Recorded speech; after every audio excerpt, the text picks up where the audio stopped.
And welcome back to Who Would Win. And as always, we're more or less at the start of the month. I was going to save it for Wednesday, but screw it. We're just going to do it on Monday and get it out of the way. So with the monthly Who Would Wins, obviously I choose a theme.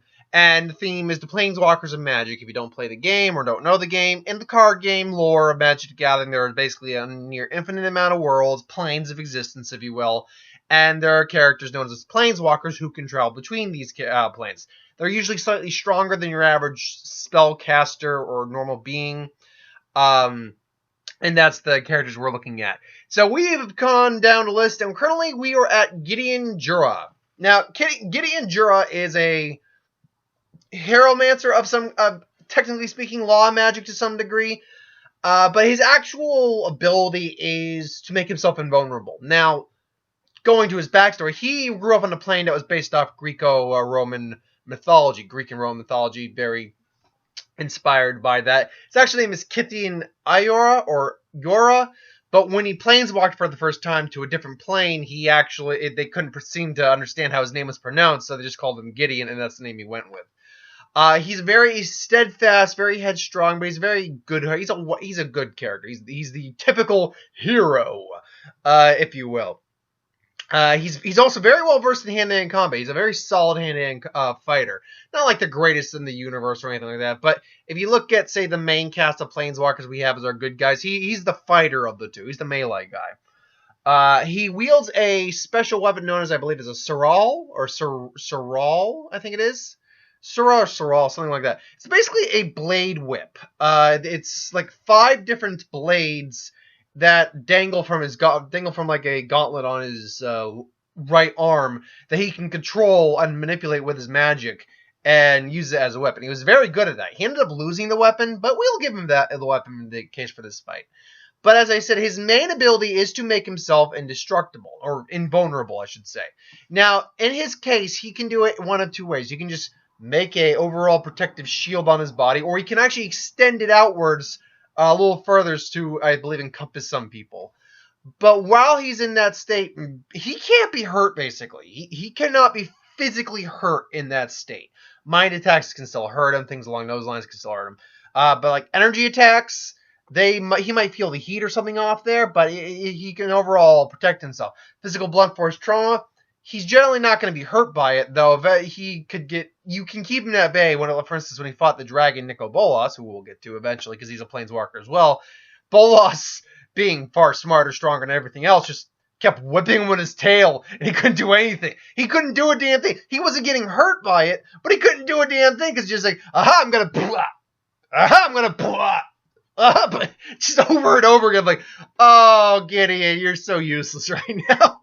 Which sucks. You're a good guy. Also, despite the fact that he can't be hurt, he could still, like, for instance, drown. When he fought a demonic planeswalker we'll get to later on in these particular Who Would Wins. Name, I believe, Obnixis, or Obnixilis, or something along those lines. He basically just stomped on Gideon's head and into like a thing of water and just started drowning him. Gideon still needs to breathe. He's still human, so you can beat him like that as well. Also, it should be noted that while he's normally invulnerable, anyone who has the ability that invulnerability can be bypassed. Example being, again, Nico Bolas. Nico Bolas is the extreme example, as he is arguably one of the strongest planeswalker characters in the Magic lore right now, and probably one of the strongest characters in the lore, period. But he's easily in the top 5, top 10, definitely top 5, probably. But no, he just used some magic, and maybe just the fact that he's a dragon, of all things, and just started kind of just piercing through that and basically injured him more or less for the first time Gideon could remember. So Gideon's not invulnerable. He also doesn't have any degree of super strength or durability outside of his power usage, and even with the power usage, that doesn't increase his physical strength. So he's about as strong as any normal guy who's in the same physical shape as he is in. So he can probably lift a couple 100 pounds, no problem, because he's a warrior. He's in pretty good shape. He can probably deliver a solid punch, probably break trees or something like that if he really tried. And then, of course, you had his blade, and he can cut down enemies pretty easily. So he's a warrior. He's a soldier of justice.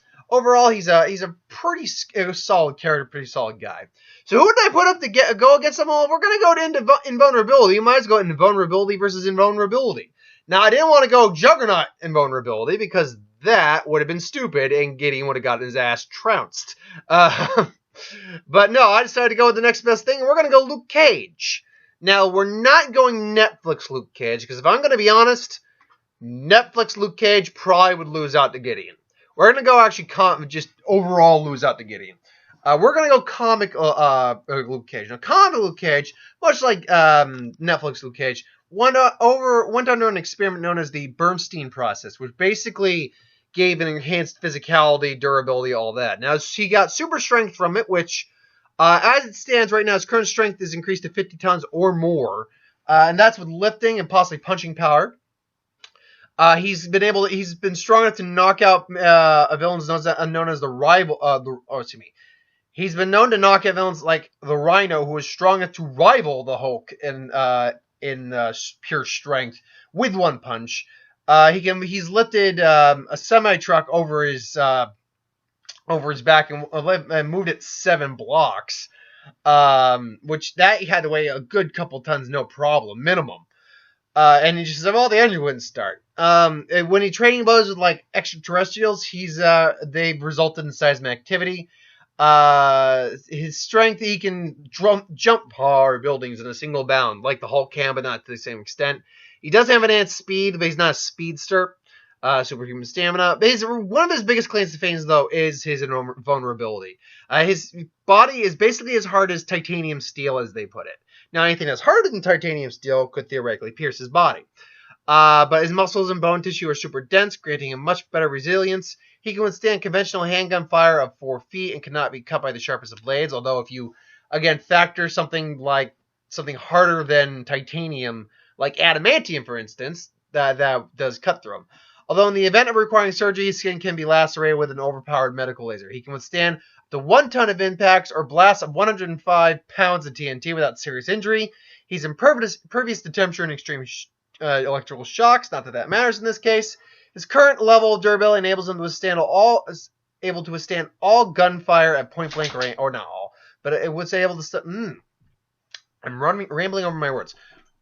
Enables him to withstand gunfire at point-blank range and withstand being lit on fire without suffering serious or permanent injury. He has withstood impact from superhumans with a great deal much more strength than he does.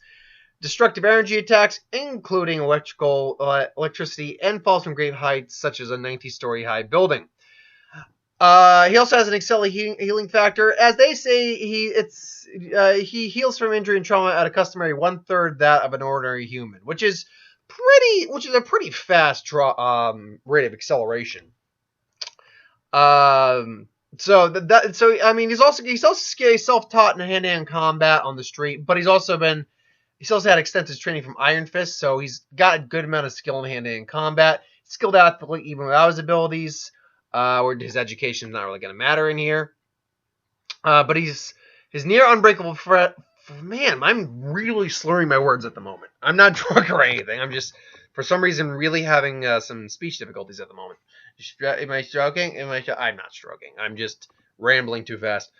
No. His flesh, because it's unbreakable, medical procedures can be difficult, but that won't matter. Radiation has the same effect on him as anyone else, though, so he's not immune to radiation. And, of course, you get a sharp enough blade or someone strong enough, you can put him down. So, or just, a more powerful enough explosive or attack. So, when comparing these two, it's going to be the true warrior of justice in Gideon or the hero for hire in Luke Cage. So, let's say Gideon planeswalks in a Marvel Universe. He's wondering where he is. He knows he's not fitting in. He goes to maybe stop some bad guys doing something. Cage is there. And they cross paths, and Cage immediately thinks, this guy's doing some weird stuff. I'm going to have to stop him. And he's like, I don't want to fight. And then the fight happens. So I do imagine it would be Cage among the two who would instigate things. So Cage comes in, and he throws a punch. Gideon's a well-trained fighter in his own right, though. In fact, he's had training, not just some training on his original plane of Theros, but training on the playing a band which is populated by angels and knights and very honorable warriors. So he's got a lot of training under his belt. I'd argue he's probably had more and better pure combat experience and training than Luke Cage has. Because while Luke Cage has definitely honed his fighting experience over the years fighting crime, Gideon's been through wars. So, like, a lot of wars. And he's fought opponents probably, well, I don't know. I can't say for certain if he's fought opponents more dangerous than Luke Cage has. But he's fought a lot. He's fought multiple, like, hordes of individuals in mass, fought demons. He's fought dragons and things alongside. He's lost to some of them, but he still fought them. So in terms of actual combat experience, Gideon, I think, would have the edge. But that's not saying Luke Cage is a slouch. Luke Cage certainly would be able to hold his own in a fight, like just pure fisticuffs.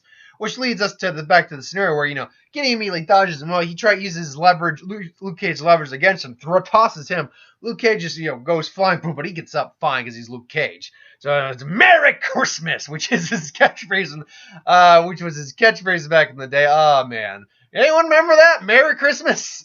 So he comes in, he comes in again, starts throwing more punches. Gideon's doing the best he can. He's like, fine, I don't want to have to do this, but fine. Then he throws his whips at him.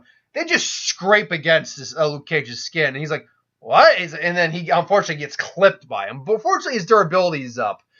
He sees that he gets clipped, but still, the fact that his invulnerability is up doesn't mean he's not going to go flying. So, he goes flying because Nicol Bolas shows that just because he can't be hurt doesn't mean the momentum and everything like that doesn't affect him. So, just clips him, and a clip from Luke Cage is going to hurt. So, boom, he goes flying. But he's able to correct himself, even grabs like the whips. So I was like, And that's a weird weapon you got there, buddy. Hope you know it, but your blades ain't going to cut this skin.